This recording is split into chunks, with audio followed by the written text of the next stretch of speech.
सत्य की खोज और इन सर्च ऑफ ट्रुथ से जुड़े हुए सभी साधकों का हार्दिक अभिनंदन। जैसा कि मैं कोशिश करता हूँ कि हर हफ्ते आपको कुछ ना कुछ जानकारी अपने पास से दे पाऊँ, तो आज कुछ टॉपिक्स चल रहे हैं। मेरी थोड़ी सी शिकायत रहती है अपने फॉलोअर्स, तो नहीं कहना चाहिए, जो मुझे पसंद करते हैं सुनना, कि मैं कुछ अपनी जर्नी रुकी हुई महसूस कर रहा हूँ, क्योंकि आप लोग अब सवाल नहीं पूछ रहे हैं। और उसी वजह से मैंने निर्णय लिया है कि मैं फेसबुक पेज शुरू करूँगा, और हो सकता है कि इस वीडियो के डिस्क्रिप्शन में आपको फेसबुक पेज और इंस्टाग्राम आईडी दे दूँ। हो सके तो फॉलो कीजिएगा और कुछ नए लोगों को जुड़ने में मदद कीजिएगा, क्योंकि यदि आपके सवाल ख़त्म हो गए तो मेरी जर्नी रुक जाएगी। आजकल यही हो रहा है, मैं खुद से सवाल पकड़ता हूँ, खुद से आपको कुछ बताने की कोशिश करता हूँ, लेकिन आपके रियल सवाल क्या है वो मुझे नहीं पता है। अब जो हमारे ग्रुप वाले हैं वो तो ग्रुप मीट में पूछ लेते हैं, लेकिन जो चैनल से जुड़े हुए हैं, जो ग्रुप में नहीं हैं, उनके सवाल मुझ तक नहीं पहुंच पा रहे। अब या तो बेतुकी बातें करने वाले आते हैं, हालांकि मैं किसी को बहुत क्लिष्ट उत्तर देना उचित नहीं समझता, लेकिन फिर भी देना पड़ता है, क्योंकि और जितने भी बाबा सो कॉल्ड गुरु बैठे हुए हैं, उन्होंने अपने स्लीपर सेल छोड़े हुए हैं, हर उसमें जाते हैं वो, क्योंकि अपने गुरु से तो उनको संतुष्टि मिल नहीं रही। वो दूसरों को सुनते हैं और उसके बाद वहाँ कमेंट करते हैं कि जी आप फलां को सुनिए, आप फलां को सुनिए। अरे भाई, वो खुद सुना रहा है, वो क्यों सुने? अभी ऐसा ही हुआ, वो कोई हैं पटेल साहब, दशरथ पटेल है, क्या नाम है उनका, गुजरात के, जो हद और बेहद की आत्माओं में घुसे रहते हैं। वो ठीक है, उनका अपना कॉन्सेप्ट है, मैंने कभी उनके बारे में कुछ नहीं कहा, और जो जो कर रहा है वो करने दो, लोग उससे संतुष्ट है तो हों, मुझे उनको लाना भी नहीं अपने पास। आप आनंद लीजिए अपने गुरु के साथ, आपने सोच समझ के चुना होगा, मुझे आपके जो डिसीजन है उस पर पूरा भरोसा है। अब वो कह रहे हैं कि जी आप उन्हें सुनिए, आपके सवाल ख़त्म हो जाएंगे। अरे मेरे सवाल ख़त्म हो चुके हैं, मैं तो आपके सवालों की बात कर रहा हूँ। मैं लिखना नहीं चाहता था, लेकिन फिर मैंने लिख दिया कि भाई उनसे कहो मुझे सुन ले, शायद उनके ख़त्म हो जाए। हो सकता है वो अपनी बेहद की आत्माओं से बाहर आके इस संसार को देखें। हालांकि मेरा उनकी कोई निंदा करने का कोई उद्देश्य नहीं था, लेकिन ये जो स्लीपर सेल्स होते हैं ज़बरदस्ती कराते हैं। भाई मैं किसी को नहीं कह रहा हूँ कि मुझे कोई सुनो या किसी और अपने महागुरु के पास, मैं तो बेवकूफ़ सा आदमी हूँ, मेरे पास कोई ज्ञान नहीं है। आपको अच्छा लगता है सुनिए, नहीं अच्छा लगता है छोड़ के चले जाइए। मुझे चेंज करने की कोशिश आप नहीं कर पाओगे, क्योंकि मैं भी आपको चेंज करने की कोशिश नहीं कर रहा हूँ। मैं अपनी बात कह रहा हूँ, आपको मेरी बात में कुछ समझ में आ रहा है तो आप जुड़े रहिए, नहीं समझ में आ रहा है तो नहीं जुड़े रहिए। मैं कोई फोर्स नहीं कर रहा हूँ, यूट्यूब पे अपने वीडियोस डाल रहा हूँ, उसके बाद आपको जो करना है वो आप करें। लेकिन आप कम से कम मुझे सलाह मत दीजिए जब तक मैं ना मांगूँ। मैं भी किसी को सलाह नहीं देता हूँ जब तक वो ना मांगे। ये वीडियोस जो हैं ये मेरे अनुभव हैं, मेरे दिमाग में कोई सवाल आता है या कोई किसी साधक का सवाल आता है तो उसके हिसाब से मेरे अनुभव के आधार पे ये उसके आंसर्स हैं। आपको अच्छे लगे रख लीजिए, फोर्सफुली मैं कुछ नहीं दे रहा हूँ आपको, छोड़ दीजिए। हो सकता है मेरे 10 वीडियो में 20 वीडियो में कोई एक काम का निकल जाए तो उसे सुन लेना, बाकी छोड़ दो। जहाँ आपको लगे इर्रिलेवेंट है छोड़ दो, आपको मैं टोटली इर्रिलेवेंट लगता हूँ तो छोड़ दो, कोई ज़बरदस्ती नहीं। तो अपनी यात्रा आगे बढ़ाने के लिए मैंने फ़ैसला लिया है कि थोड़ा फेसबुक का पेज चालू करूँ और इंस्टा पे, तो वो मैं कोशिश करूँगा कि इस वीडियो के डिस्क्रिप्शन में डाल दूँ। और मैंने ये भी सोचा है कि मेरी अब वीडियोस जो हैं, क्योंकि मैं रिकॉर्ड करके बना रहा हूँ, तो वीडियोस दोनों चैनल्स पे जाएंगी। कोई वीडियो किसी पे प्राइमरी होगी, कोई किसी पे प्राइमरी होगी, कुछ दिन बाद वो दूसरे पे भी अपलोड होगी। ताकि ये ऊहापोह ख़त्म हो जाए कि किधर जाना है, कि किधर से दोनों चैनल्स पे दोनों चीज़ें होनी चाहिए। तो जो बात करना चाह रहा था मैं, वो ये बात करना चाह रहा था कि सबसे पहले तो आपको पता नहीं क्यों एक अजीब सा विश्वास दिलाया गया है, कोई भी धर्म हो, किसी भी धर्म के द्वारा, कि भाई आप परमात्मा कोई बहुत बड़ी चीज़ है और जो उसे बड़े भयंकर उद्योग के द्वारा, उद्योग मतलब कार्य के द्वारा, बहुत भयंकर कार्य करने के द्वारा ही पाया जा सकता है। उसी परमात्मा को पाने के लिए या तो आप झांझ मंजीरे बजा रहे, उसे प्रसन्न करने की कोशिश कर रहे हो, झांझ मंजीरे बजा रहे हो, नाच रहे हो, जोर जोर से गाने गा रहे हो कि वो हमारी इन अटखेलियों को देखे हमसे प्रसन्न हो जाए, रीझ जाए, हमारे पास आ जाए। या आप अपने शरीर को कष्ट दे रहे हो, कोई नंगा घूम रहा है, सर्दियों में ठिठर रहा है पर नंगा, मैं कपड़े नहीं पहनूं, कोई भूखा पड़ा है, कोई व्रत कर रहा है, कोई रोजे रख रहा है, कोई और कहानी कर रहा है, कष्ट देने, कोई चप्पल नहीं पहन रहा, अब अपने अपने कोई सिर घुटाए घूम रहा है। हालांकि मैंने भी घुटा रखा है, लेकिन मेरा दिल करा, गर्मी हो रही, मैंने घुटा लिया, आज फिर घुटा दूंगा, हो सकता है 2-3 महीने घुटाए रहूं, लेकिन इसके पीछे मेरा कोई 3-4 महीने बाद हो सकता है, मतलब फिर आप बाल देखेंगे चेहरे मेरे सिर पर। तो ये सिर्फ गर्मी की वजह से, मैं कोई साबित नहीं करना चाहता किसी चीज़ को। अलग अलग आडंबरों में लोग फंसे हुए हैं और बड़े भारी भारी उद्योग कर रहे हैं, क्योंकि परमात्मा एक बड़ी चीज़ है, वो ऐसे थोड़ी ना आ जाएगा। कोई नाच के रिझा रहा है, कोई भूखा रह के रिझा रहा, कि वो खुद आके बोले कि भाई बस मैं बड़ा दुखी हुआ, तू इतना कष्ट दे रहा अपने आप को, बस अब मत कर, मैं आ गया तेरे पास, छोड़। या वो रीझ जाए कि बड़ा अच्छा संगीत गा रहा है, बड़ा नाच रहा है, कूद रहा है। मैं ये नहीं कह रहा हूँ कि आप वो मत करिए, आपको आनंद आ रहा है तो आप गाइए, आप नाचिए, लेकिन प्रयोजन जब ये हो जाए कि परमात्मा को पाने के लिए सब कर रहे हैं, तो वो नष्ट हो गया जो भी आपको मिलना था, जो आनंद। वैसे अपने आनंद के लिए आपने संगीत बजा लिया, अपने आनंद के लिए आपने गा लिया, अपने आनंद के लिए आप नाचने लगे, वो एक अलग मैटर है। लेकिन क्योंकि हमें परमात्मा को रिझाना है, इसलिए हम संगीत गा रहे हैं, इसलिए हम नाच रहे हैं, इसलिए हम कूद रहे हैं, इसलिए हम वाद्य बजा रहे हैं, तो इसमें कर्म लिप्त हो गया, अकर्म नहीं रहा। और अकर्म गीता भी कहती है, कर्म करो, फल की इच्छा मत करो। तुम फल की पहले इच्छा कर लिए कि परमात्मा को पाना है, इसलिए हम नाच रहे हैं, गा रहे हैं, कूद रहे हैं, तो ये कर्म अकर्म कहाँ रहा, और कर्ता आप हो गए इसे करने वाले।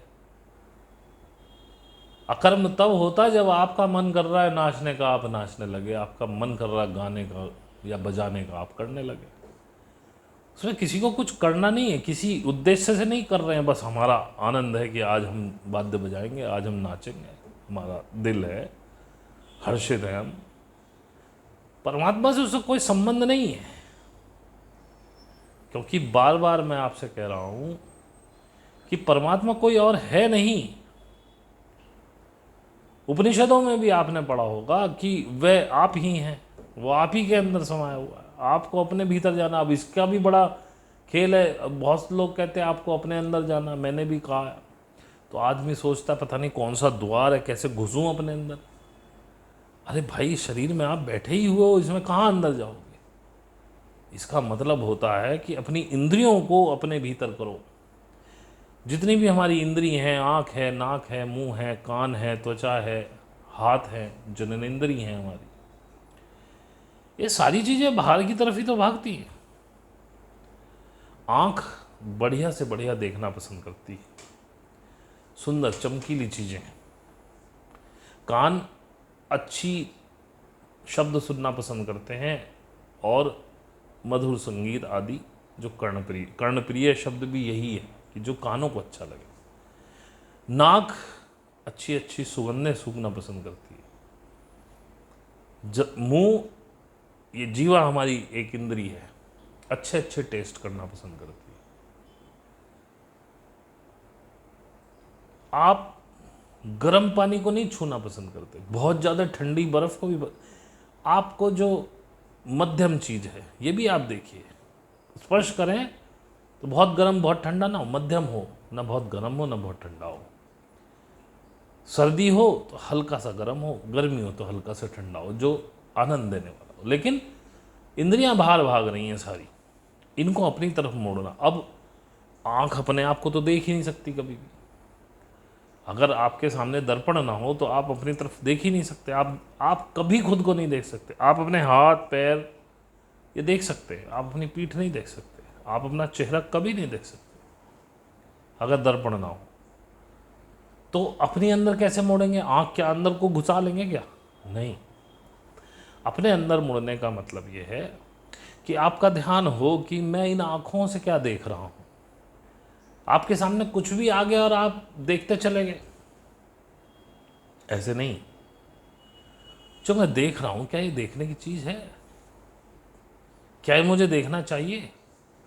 अभी आपके सामने कोई छोटे कपड़ों में लड़की की तस्वीर किसी ऐड में ही आ जाए, आप घुस जाओगे उसके अंदर और देखोगे।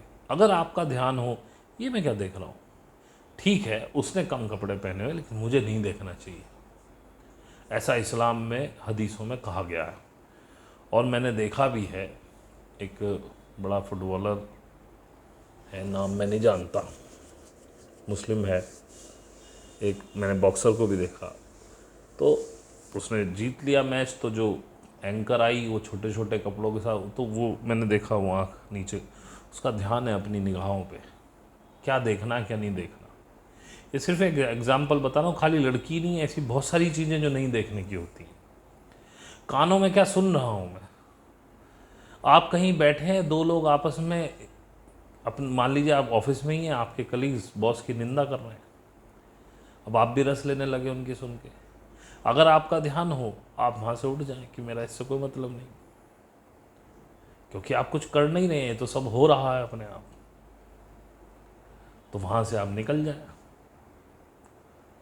लेकिन आपको उसमें रस आता है, फिर आप अपनी भी ऐड करने लगते हो। आपको चाहिए था कि आप वहाँ से उठ के चले जाते। ऐसे ही जवान भाई अपने अपने स्वभाव के हिसाब से, कोई तीखा खाना पसंद करता है, कोई हल्का तीखा, कोई नमक हल्का, कोई नमक तेज, कोई मीठा कम, कोई मीठा ज़्यादा। तो जिसकी जो पसंद है वो अपने खाने को वैसा ही बना के खाना पसंद कर सकता। ध्यान हो हम क्या खा रहे हैं, क्या ये ज़रूरी है, क्या हमारे शरीर को फ़ायदा देगा। इस तरह से इंद्रियों को अपनी तरफ मोड़ने को ही कहते हैं कि अपने अंदर आना। अगर आपका ध्यान है, कहते हैं कि गुस्से में विवेक खत्म हो जाता है, और ये सही बात है। विवेक क्या है? विवेक भी ध्यान ही है। मैं शर्तिया कह सकता हूँ, यदि आप ध्यान में हैं, ध्यान कर रहे हैं कि मैं क्या बोल रहा हूँ, आप गुस्सा ही नहीं कर पाएंगे, आप किसी को बुरा भला कह ही नहीं पाएंगे, क्योंकि ये सब बेध्यानी में होता है। और महावीर ने कहा भी है कि अप्रमाद में किया गया कर्म का कोई कर्म बंधन नहीं होता। अप्रमाद यानी जब ध्यान में हो आप, प्रमाद यानी जब आप विक्षिप्त हों, जब आपका ध्यान ना हो। आप चलते जा रहे हैं, आपका ध्यान नहीं है, नीचे कोई कीड़ा मकोड़ा आ गया, मर गया, ऐसा महावीर का कथन है। मैं पाप और पुण्य में नहीं मानता हूँ, मैं उनकी बात कर रहा हूँ। तो आपने वो कीड़ा मार दिया, वो पाप चढ़ा। वो कहते लेकिन आप ध्यान करके चल रहे थे, संभल के चल रहे थे, नीचे कोई कीड़ा मकोड़ा ना आ जाए, सर्टनली आपने जैसे पैर रखा उसी समय वो कोई उड़ता हुआ कीट आया और आपके पैरों के नीचे आके मर गया, तो उसका कोई पाप नहीं, क्योंकि वो अप्रमाद में किया हुआ कर्म, ऐसा वो कहते हैं। अब आप एक परमात्मा को पाने का हर धर्म में एक ऐसा ढंग बताया कि परमात्मा कोई बहुत बड़ी, कोई अल्लाह कह दे उसे, कोई जीसस कह दे, कुछ भी कह दे, कोई होर मजद कहता है, पारसी लोग अग्नि पूजक, अग्नि को मानते हो। ऐसे अलग अलग धर्मों में सब जगह तुमको एक परमात्मा, एक ईश्वर की एक बहुत बड़ी छवि दिखाएगी, और उस छवि को पाने के लिए, उस बड़ी छवि, आपको लगता है बहुत, ये तो ईश्वर तो इतना क्लिष्ट है कि वो तो मिलेगा नहीं, तो भूखे रहो, नंगे पैर चलो, पैदल यात्राएं करो, कांवड़ ले आओ, भगवान प्रसन्न होगा, और भगवान प्रसन्न होगा तो हमें सब कुछ देगा। आलसी हो आप लोग, कामचोर हो। विदेश क्यों तरक्की कर गया? आप क्यों टेक्नोलॉजी विकसित नहीं कर पाए? क्योंकि आप भगवान भरोसे हो। मुझे आश्चर्य होता है जब हमारे यहाँ रॉकेट छोड़ा जाता है तो हमारे साइंटिस्ट भी उसका मुहूर्त निकालते हैं, पहले भगवान की पूजा करके आते हैं।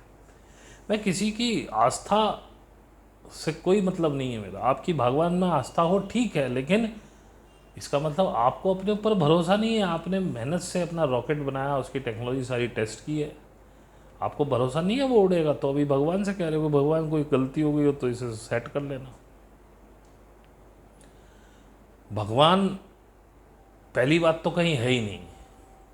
जो लोग बुद्धत्व में आगे बढ़े उन्होंने ईश्वर को नकार दिया, और यह सत्य है क्योंकि ईश्वर आप स्वयं हैं, क्रिएटर आप खुद हैं, गॉड आप खुद हैं, लेकिन इंद्रियां बाहर भाग रही हैं, उसे बाहर ढूंढ रहे हो। कहते हैं ना एक कहावत, बगल में छोरा घर नगर में ढिंडोरा। कई बार आपके साथ भी होता है, पेन आपके हाथ में लगा, सारे में पेन ढूंढ रहे हो, अचानक ध्यान जाता है पेन तो मेरे हाथ में था। तो यही स्थिति, आप खुद परमात्मा है, आप बराबर सामने ढूंढ रहे हो, लेकिन खुद परमात्मा को जानने के लिए भी आपको एक गुरु की आवश्यकता है, एक मार्गदर्शक की आवश्यकता है, जो पहले वो मार्ग दिखाए, उस पर तुमको चलाए। थोड़ी कठिन यात्रा है, इतनी भी कठिन नहीं है लेकिन बहुत कठिन है। समझ में आ जाए तो बहुत सरल है, ना समझ में आए तो बहुत कठिन है, लोग भाग खड़े होंगे बीच में। लेकिन ईश्वर इतना क्लिष्ट नहीं है जिसे पाने के लिए आप इतनी सारी कहानी करें। फिर जैसे आपके व्रत वगैरह हैं, ये सब झुंझुने हैं, आपको झुंझुने चाहिए बजाने के लिए, लगे कि हम कुछ उद्योग कर रहे हैं, तभी परमात्मा मिलेगा। तुम्हें लगता है इतना बड़ा कार्य है, शांत बैठ के कैसे हो जाओ? मैं कहता हूं आप सिर्फ शांत हो जाओ, आप सिर्फ सहज हो जाओ, आप कुछ ना करो, जो हो रहा है उसे होने दो और साक्षी बनो, बस देखो क्या हो रहा है। अकर्ता हो जाओ, अकर्म करने लगो, कर्म करते हुए भी उसके निर्धारक तुम ना हो, करने वाले तुम ना हो। तो तुम्हें विश्वास नहीं होता कि इतना सरल कैसे हो सकता है, तो तुम्हें ये नए नए झुंझुने, अलग अलग धर्म में अलग अलग धर्म गुरु अपने अपने नए नए झुंझुने बना के तुम्हें देते हैं, तुम हिलाते रहते हो उन्हें, और जीवन भर हिला के तुम्हें कुछ नहीं मिला आज तक। और बिलीव मी, मेरे साथ जो 1.5-2 साल से जुड़े हुए लोग हैं उनको मिल रहा है, उन्होंने जाना है। मैंने किसी को नहीं कहा कि आप पूजा पाठ छोड़ दें, अपना धार्मिक अनुष्ठान छोड़ दें, कुछ ना करते रहो, खुद ही छूट गए। ये ऐसा कि किसी ने आज तक देसी घी का लड्डू खाया ही नहीं, वो डालडे के लड्डू को देसी घी समझ समझ के खा रहा है, रिफाइंड के खा रहा है। एक भंडारे में गया, एक किसी गुरु के पास गया, उसने देसी घी का ले ये खा, अब उसने खाया तो भाई देसी घी तो देसी घी है, उसे पता चला कि देसी घी का टेस्ट ये है, वो दोबारा आया, उसने दोबारा भी वही खिला दिया। अब देसी घी का लड्डू जिसने खा लिया वो डाल्डा का खा रहा है, वो रिफाइंड के खा रहा है।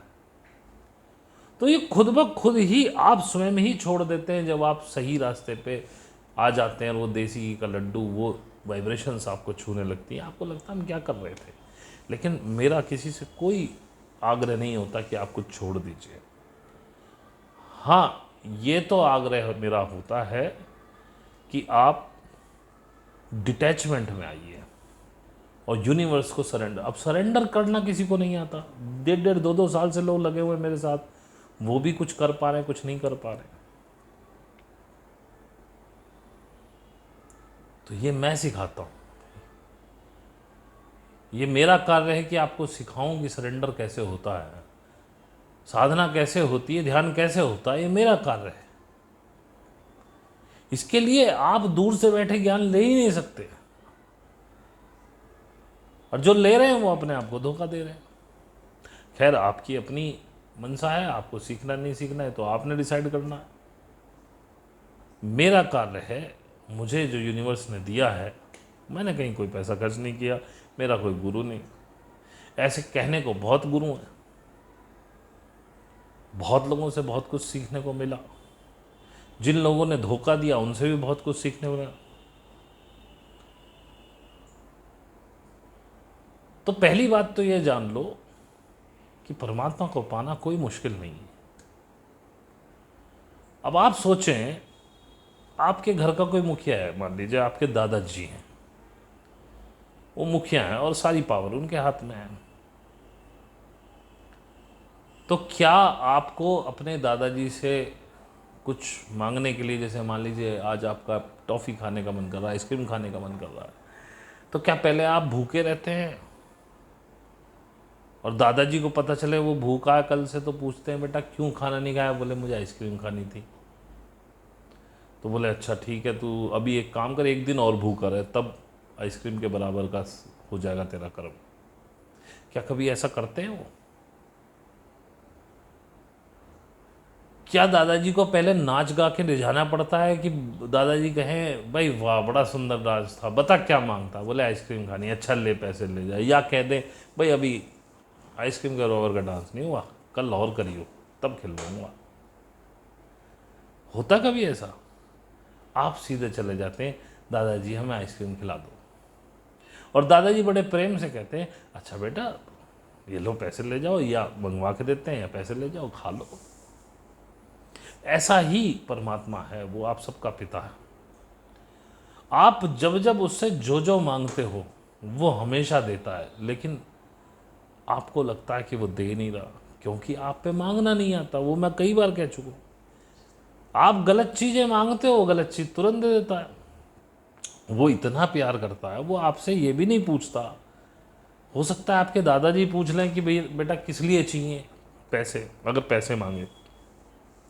हो सकता है दादाजी कहते हैं अभी आइसक्रीम मत खाओ, मौसम ठीक नहीं है, फिलहाल कुछ और खा लो। लेकिन वो इतना प्रेम करता है, आप कहते हो आइसक्रीम खाओ, अच्छा ले ले। वो कहते पैसे दे दो, ले ले।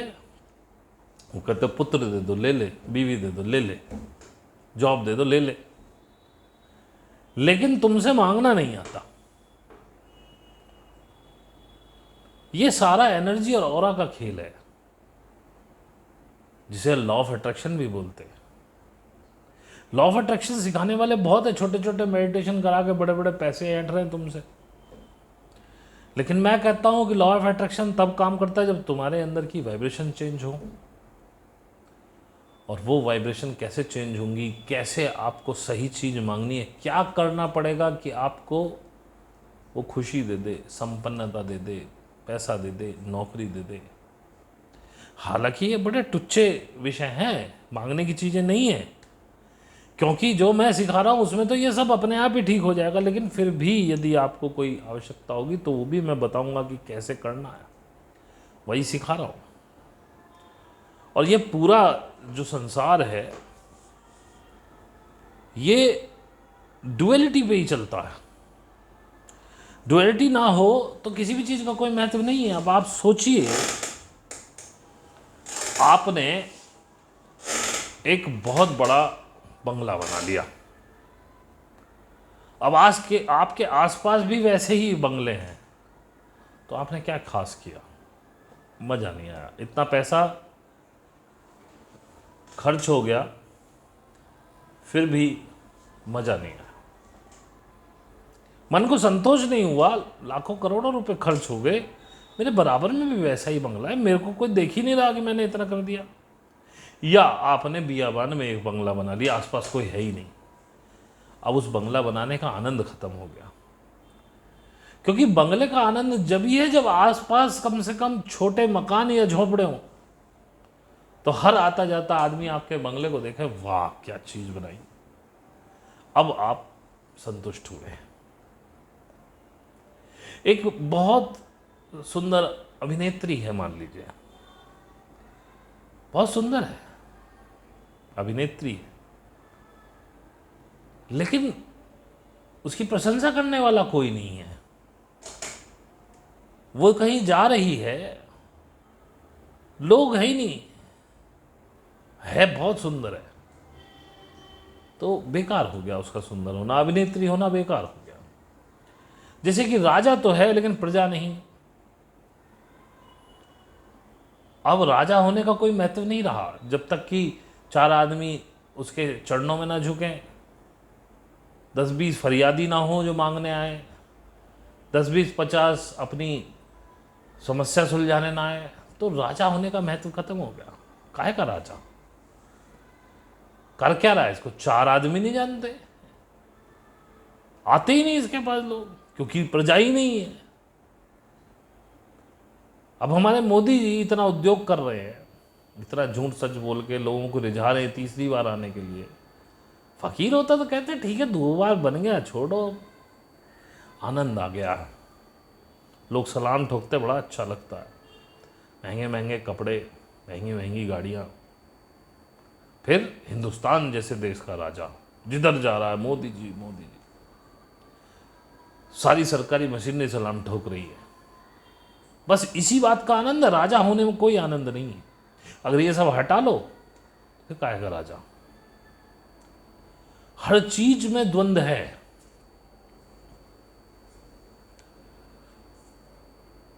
और जिस व्यक्ति का द्वंद्व समाप्त हो गया उसने वो शक्ति पाली जो सब क्रिएट करती है, वो क्रिएटर हो गया। लाओ त्से इस बारे में कहते हैं, मैंने ओशो की उसमें सुना, तो लाओ त्से ने कहा है कि जिसने द्वंद्व के बीच समता पाली वो उस शक्ति को उपलब्ध हुआ जो स्वयं में पर्याप्त है। अब अगर इस लाइन को सुने तो स्वयं में पर्याप्त कौन सी शक्ति है? स्वयं में पर्याप्त वही शक्ति है जो क्रिएट करती है, क्रिएशन की एनर्जी है, यानी कि इस ब्रह्मांड की एनर्जी है। लेकिन यह द्वंद्व समाप्त नहीं होता। जिसका द्वंद्व समाप्त हो जाए उसके लिए क्या अच्छा क्या बुरा। उसके घर में कोई मर गया, वो रोया नहीं, उसे दुख नहीं हुआ। उसके घर में कोई नया जन्म हो गया, उसे खुशी नहीं हुई। द्वंद्व समाप्त हो गया बीच का, वो बस जी रहा है। वो राजा हो जाए तो उसकी इच्छा नहीं है कि वो कोई उसको झुक के प्रणाम करे, उसका सम्मान करे, सलाम ठोके। और कोई ठोक भी रहा है सलाम तो उसे उस बात का अहंकार नहीं कि मैं राजा हो गया। द्वंद्व समाप्त हो गया। इसी को कहते हैं मिडल वे में आना, इसी को कहते हैं सुषुम्ना में आना, इसी को कहते हैं कुंडलिनी का चढ़ना, इसी को कहते हैं ध्यान का होना। ईड़ा पिंगला पास्ट और फ्यूचर की बात करती है, अहंकार की बात करती है, या प्रति अहंकार की बात करती है, ईगो सुपर ईगो की बात करती है। सुषुम्ना जिसका द्वंद्व समाप्त हो गया, मिडिल में उठ गया। अब ये इतना आसान होता कि आप सुन के समझ जाते तो बहुत आसान था, लेकिन ये ऐसे होगा नहीं। और ये जितने तथाकथित गुरु हैं, मैं ये नहीं कह रहा हूं कि गुरु कोई है ही नहीं हिंदुस्तान में, जितने तथाकथित गुरु हैं ये तो आपको बेवकूफ़ बना रहे, नए नए झुंझुने पकड़ा देते हैं। आपको भी आनंद आ रहा है क्योंकि आपकी परवरिश ऐसी हुई है कि झुंझुना नहीं बजाएंगे तो मिलेगा कुछ नहीं। नाच मेरी बुलबुल तुझे पैसा मिलेगा, नाचेंगे कूदेंगे नहीं तो परमात्मा कैसे मिलेगा? परमात्मा तुम्हारे अंदर ही है, वो सब दे ही रहा है, तुमसे मांगना नहीं आ रहा, इसमें क्या गलत बात है? तुम्हें चाहिए आइसक्रीम, तुम मांग रहे हो दूध। तुम्हें चाहिए जूते, तुम मांग रहे हो टोपी।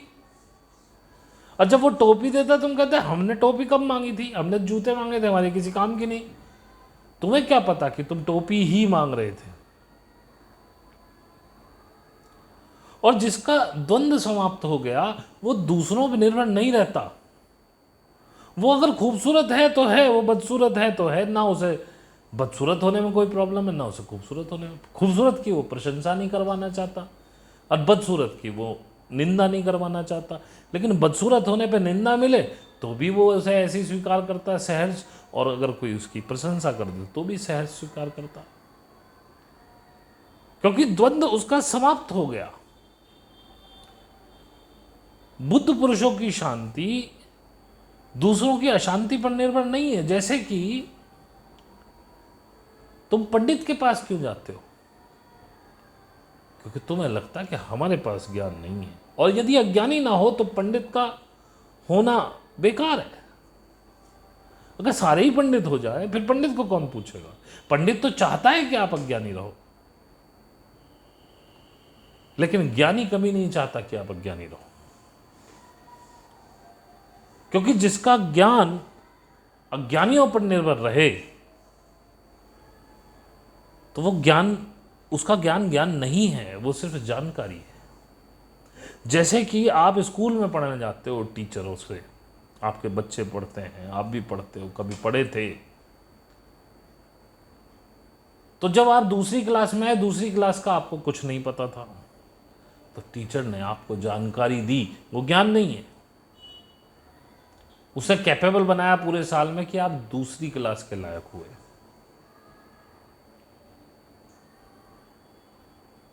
तो वो ज्ञान नहीं है, लेकिन उसका मास्टर होना, टीचर होना इस बात पर निर्भर करता है कि अज्ञानी बच्चे उसके पास आए। यदि कोई चौथी क्लास तक का ज्ञान लिए दूसरी क्लास में बैठा है तो उस टीचर का होना बेकार है, क्योंकि उसका टीचर होना तभी सार्थक होता है तब सामने अज्ञानी लोग बैठे हों, बच्चे बैठे हों ऐसे जिन्हें कुछ ना आता वो सिखाए। वो पंडित तभी तक रह सकता है जब तक सामने वाले को जानकारी नहीं है। अब मैं जानकारी शब्द कह रहा हूं, ज्ञान नहीं कह रहा हूं। बुद्ध पुरुषों की शांति या ज्ञान दूसरों की अशांति या अज्ञानी होने पर निर्भर नहीं होता, वो अपने में संपूर्ण होते हैं। और यही बात उनको बुद्ध पुरुष बनाती है। उन्हें नहीं फर्क पड़ता, आप उन्हें गालियां दीजिए, आप उनकी प्रेज करिए, वो दोनों को ऐसे ही लेगा।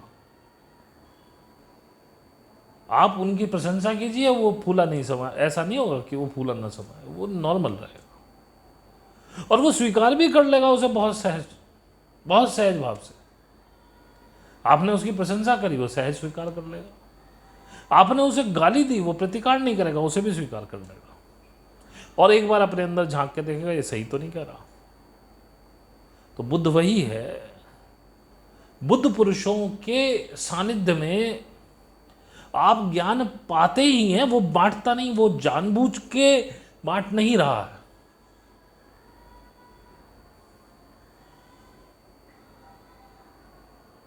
जैसे कि मैं ओशो को ही सुन रहा था तो उन्होंने एक बहुत बढ़िया कहानी सुनाई एक पेड़ की। ये भी लाओ त्से की ही कहानी है। लाओ त्से के शिष्य थे बहुत सारे, तो वहाँ जंगल काटा जा रहा था और 2-3 साल से पेड़ वहाँ काटे जा रहे थे। समय समय पे काटे जाते होंगे। तो लाओ त्से कहता है अपने शिष्यों से कि ये एक पेड़ देख रहे हो तुम? बोले हाँ। बोले ये हर साल इस पेड़ को क्यों नहीं काटते? अब लोग बड़े अच्छा, मैं बोले ये तो हमें भी नहीं पता। बोले अच्छा जाओ पूछ के आओ कि तुम इसी पेड़ को क्यों नहीं काटते हो। ध्यान से सुनना, बड़ी अच्छी कहानी, और अगर इसका मर्म समझ जाओ तो मजा ही मजा। तो वो जाके पूछते हैं कि भाई साहब आप इस पेड़ को क्यों नहीं काटते? वो कहते कहां से काटे, इसे क्यों काट के क्या फायदा होगा? पहली बात तो देखो ये कितना अनगढ़ है, इसकी लताएं इतनी टेढ़ी मेढ़ी हैं कि इसको काट के इसका कुछ बनना नहीं। और बोले इसकी लकड़ी इतना धुआं करती है, जलती ही नहीं है, तो क्यों काटे। और बोले इसके पत्ते इतने कर्कश है ना, कोई जानवर भी नहीं खाता, इसलिए इसको काट के हम अपना समय क्यों बर्बाद करें। और वही पेड़ वहां पर ऐसा था जिसके नीचे बैलगाड़ियां रुकती थीं और छांव पाती थी, क्योंकि उसने अपना नैसर्गिक होना, अनगढ़ होना स्वीकार किया था। वो सीधा नहीं हुआ, सीधे पेड़ काटे गए। लोग तुम्हें सीधा होने के लिए बता रहे हैं, तुम्हारे आसपास के, तुम्हारे माँ बाप, तुम्हारे मिलने वाले, सीधे हो जाओ, सीधे हो जाओ, उपयोगी बनो। लेकिन बात यह है कि नैसर्गिक बनो, अनगढ़ बनो, जैसा प्रकृति ने तुम्हें बनाया। तुम्हारा मन करता है मुझे मांसाहार खाना है, खाइए। तुम्हारा मन करता है अंडे खाना, खाइए। तुम्हारा मन करता है शाकाहारी रहना, रहिए। किसी के कहने से मत बनो कि हम अंडा इसलिए नहीं खाएंगे, प्याज इसलिए नहीं खाएंगे, हम हिंदू हैं, हम फलाना, हम सनातनी हैं। हमारी किताबों में लिखा हो, कहीं किसी किताब में नहीं लिखा हो। ऋग्वेद आप उठा के देखें, सारे ऋषि यज्ञ में जो है गौमांस और घोड़े का मांस पका के खा रहे हैं, सोमरस पी रहे हैं। सोमरस कोई अलग चीज नहीं है, सोमरस शराब है, वो शराब पी रहे, मांस खा रहे हैं। पढ़ो ऋग्वेद। इसीलिए वेदों को पढ़ने से वंचित किया गया तुम लोगों को, और अब तुम्हारा इंटरेस्ट नहीं है, क्योंकि भागदौड़ इतनी है जिंदगी में, तुम्हें कहाँ टाइम है वेद पढ़ने का। इतना नहीं पढ़ सकते तो एक छोटी सी किताब है पवित्र गाय का मिथक, उसे पढ़ लो, समझ में आ जाएगा कि कहाँ कहाँ से कहाँ और कौन कौन गाय खाया करता था पहले। खैर, मैं किसी को गाय या भैंस खाने की या उसकी सिफारिश नहीं कर रहा हूं, मैं तो कर रहा हूं जो इच्छा करे, नैसर्गिक रहो, अनगढ़ रहो। क्योंकि अगर लोगों के हिसाब से चले और तुम सीधे हो गए तो सबसे पहले तुम ही काटे जाने हो, फर्नीचर बनना है तुम्हारा। अब दूसरी बात, लोग तुम्हें उपयोगी बनाएंगे। अब वो पेड़ इसलिए नहीं कटा क्योंकि वो ईंधन का भी काम नहीं करता, और तुम ईंधन हुए जा रहे हो। तुम्हारा बाप तुम्हारे लिए ईंधन था, वो जल गया तुम्हारे लिए, तुम्हारा, और तुमने ये बना लिया, अब तुम अपने बच्चों के लिए जल रहे हो, वो अपने बच्चों के लिए ईंधन बनेगा। क्यों बन रहे हो किसी के लिए ईंधन। मैंने अपने बाप को देखा, खैर उसने जब तक जैसा भी हो सका उसने हमें पढ़ाया लिखाया, और क्योंकि नुकसान बहुत ज़्यादा हो गया था उसके बाद उसने अपनी ज़िंदगी, वो हमेशा एक बात कहते थे कि पूत सपूत तो क्यों धन संचय, और पूत कपूत तो क्यों धन संचय। Why should I collect money if my son is capable to earn? Why should I collect money if my son is not capable to earn? Because if I collect, he will ruin. And if he is capable, so there is nothing so that I should collect. He will do himself. मैं अपनी पुराने उसमें देखता हूँ तो मेरे परदादा जी जो थे वो नौकरी करते हुए आए थे इस शहर में, और किराए पे दुकान लेके उन्होंने काम शुरू किया था। उस किराए की एक दुकान से उन्होंने इतनी संपत्ति बना दी कि बहुत सारी तो मेरे पिताजी बेच गए, और एक हमने भी बेची, लेकिन हमने किसी और वजह से उसका हमने फ्लैट ले लिया, वो बात एक अलग है। हमने मतलब रियून नहीं किया, लेकिन बेची तो है। आज भी जहाँ मैं बैठा हूँ वो उनकी बनाई हुई है, हमने कुछ नहीं बना पाए अभी तक। तो जब वो व्यक्ति कर सकते हैं तो हम क्यों नहीं कर सकते। इसलिए मैंने निर्णय लिया कि मैं ईंधन नहीं बनूंगा अपने बच्चों के लिए, और ये मेरा पहले से ही है, या ध्यान में तो मैं पहले से ही मैं कहता हूँ कि भाई मैं इनके लिए क्यों मरूं। मैं इनको बेसिक नीड्स, इनकी कपड़े की, पढ़ाई की, खाने की, रहन सहन की, वो नीड पूरी कर सकता हूँ। अब ये पढ़े क्या बने ना बने, हम भी तो ऐसे ही बने। हमें पढ़ाने वाला कौन था, हमें संभालने वाला कौन था। जब हम बन गए तो ये भी बन जाएंगे। मैं क्यों इनके लिए ईंधन बनूं, नहीं बनूंगा मैं ईंधन, क्योंकि जला दिए जाओगे अगर ईंधन तुम अच्छे हो। और ऐसा ही पेड़ छां दे सकता है जिसकी छां में लोग रुक सकते हैं। तो ऐसा ही एक बुद्ध पुरुष होता है जिसकी सानिध्य में तुम छां पाते ही हो, उसके पास बैठे ही हो, खड़े ही हो, तो भी ज्ञान की वर्षा होगी ही होगी।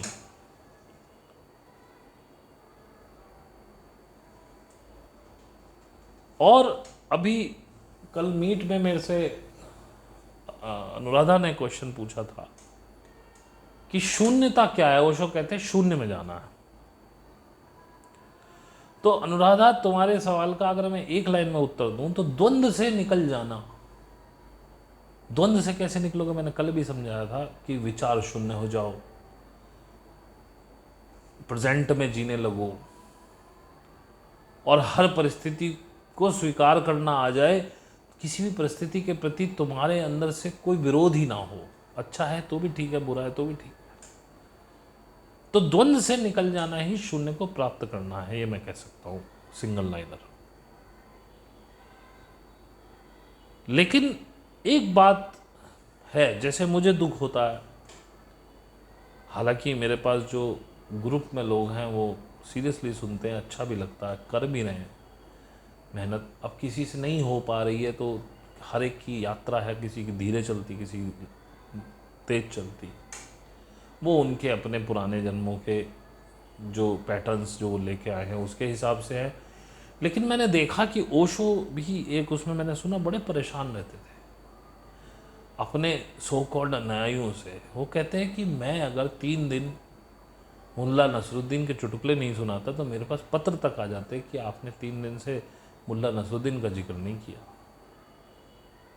तो वो कहते थे कि भाई मुल्ला नसरुद्दीन जो है, आपको, मुझे लगता है आप सिर्फ मुल्ला नसरुद्दीन सुनने आते हो, आपको इसमें इंटरेस्ट ही नहीं है मैं क्या बोल रहा हूं। जबकि मुल्ला नसरुद्दीन तो जो मैं भोजन परोस रहा हूं उसके साथ एक चटनी है कि भाई ठीक है, शायद टेस्ट ना आ रहा हो तो रोटी थोड़ी सी चटनी लगा के खा लो, थोड़ा टेस्ट आ जाए, खाना नीचे उतर जाए। वो प्रतिहार है कि आप उसको लगा के, मेरा जो मुख्य ज्ञान है वो थोड़ा नीचे उतर जाए आपके, थोड़ा बीच में थोड़ा हंसोड़पंती हो जाए, थोड़ा इजी हो जाए, आप बहुत सीरियस टॉक होगी। लेकिन आप 1 घंटे बैठे रहते हैं ये सुनने के लिए कि मैं मुल्ला नसरुद्दीन के चुटकुले कब सुनाऊंगा। खैर देखो, मुझ पे तो आते नहीं बनाने चुटकुले, मैं तो सुनाता नहीं कभी, और कभी मैं लाइट मूड में बात कर लेता हूँ, लेकिन ऐसा नहीं है कि मैं, मतलब मुझ पे चुटकुले बनाने आते नहीं। तो ओशो भी परेशान थे और मैं भी यही परेशान हूँ कि पहली बात तो मेरे पास लोग जितने, मैं उनसे संतुष्ट हूँ, 60-62 लोग हैं। लेकिन अब आगे बढ़ने का मन है क्योंकि वो सवाल नहीं पूछ रहे हैं, प्लस जितने लोग देखते हैं वो भी सवाल नहीं पूछते। क्या आपके मन में कोई प्रश्न नहीं उठता इन सबको? और जिस चीज़ को आप दिमाग से समझने का प्रयास कर रहे हैं, दिमाग से कभी समझ में नहीं आई। अगर ऐसे समझ में आ जाती तो भाई जितने हमारे ग्रुप के बंदे हैं अब तक तो परमात्मा को हो लिए होते सारे। मैं ये तो नहीं कह सकता कि परमात्मा को प्राप्त कर लेते, पर मैं ये कह सकता हूँ कि वो परमात्मा को मिल लिए होते अब तक, मतलब खुद परमात्मा हो गए होते। तो अभी चाहे किसी भी बुद्ध पुरुष की बातें हों, चाहे ओशो की हों, चाहे रैदास की हों, कबीर की हों, बुद्ध की हों, महावीर की हों, वो आपको ऐसे समझ में नहीं आएंगी। उनको समझने के लिए आपको उसमें उतरना पड़ेगा कि जो वो कर गए हैं, जो वो कह गए हैं, उसको पकड़ के मत चलो।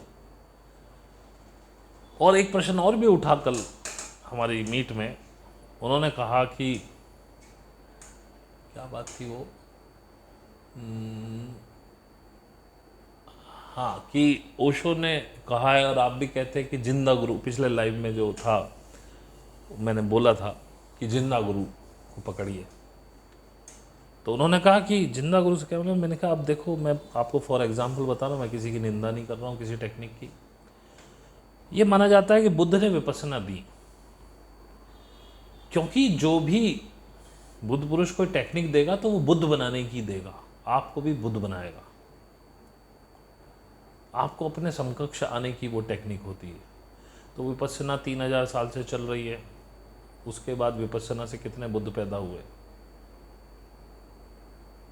बस इसी सवाल का जवाब आपको पता चल जाएगा कि लाइव गुरु क्यों होना चाहिए। अब उन्होंने कहा भैया कल को आप चले गए। मैंने कहा बिल्कुल, अगर मैं चला गया तो आप में से कुछ लोग ऐसे होंगे उस समय तक जिन्हें मैंने कहा हो कि भाई आप अब संपूर्ण हुए, अब आप अपना करते रहिए, आपको मेरी आवश्यकता नहीं, यानी कि वो अब गुरु हुए। तो अब मुझे फॉलो मत करो और मेरे को सुन के उनकी बातें मत सुनो, क्योंकि उनके अपने अनुभव अलग हो सकते हैं। अब मुझे छोड़ दो, अब उनके पास चले जाओ जिनको बोल दिया गया कि आप गुरु हुए, आप बस हमें छोड़ दीजिए, आपका उद्देश्य पूरा हुआ। अब उनकी जिम्मेदारी है कि वो आगे इस टेक्निक को बढ़ाएं और हो सकता है वो टेक्निक में अमेंडमेंट भी करें, हो सकता है मेरे वक्तव्य में उनके वक्तव्य में थोड़ा बहुत फ़र्क भी हो।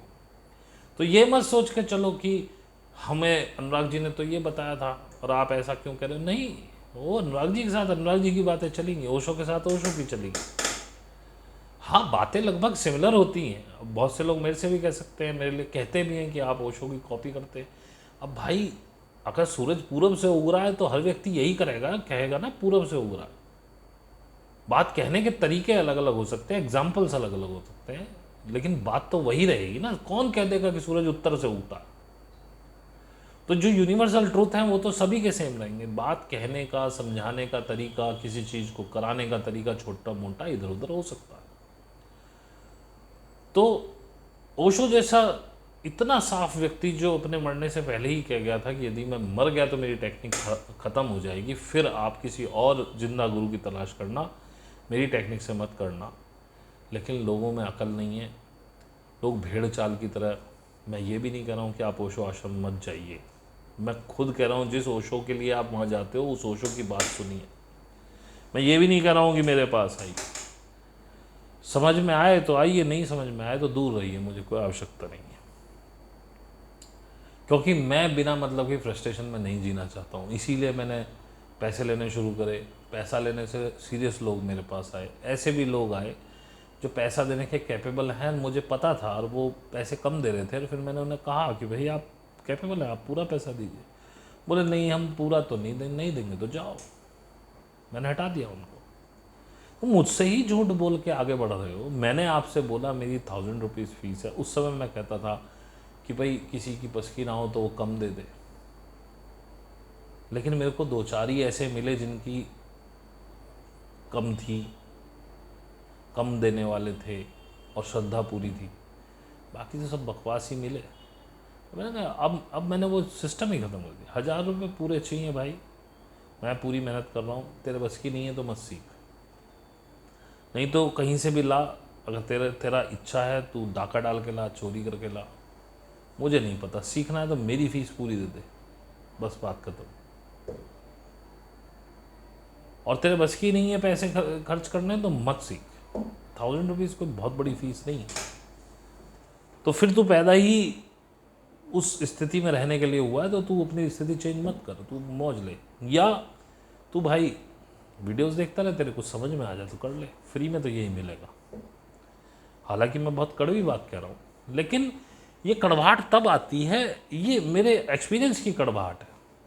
मैंने 2 साल शुरू में फ्री सिखाया, किसने सीखा? लेकिन जब से पैसे लेने शुरू किए, लोग सीरियस हुए, मीट पे आते हैं, सुनते हैं, बातों को समझते हैं, क्वेश्चन पूछते हैं, आगे बढ़ते हैं। तो आज के लिए केवल इतना ही। आप सभी का मुझे सुनने के लिए बहुत बहुत धन्यवाद। Thank you very much.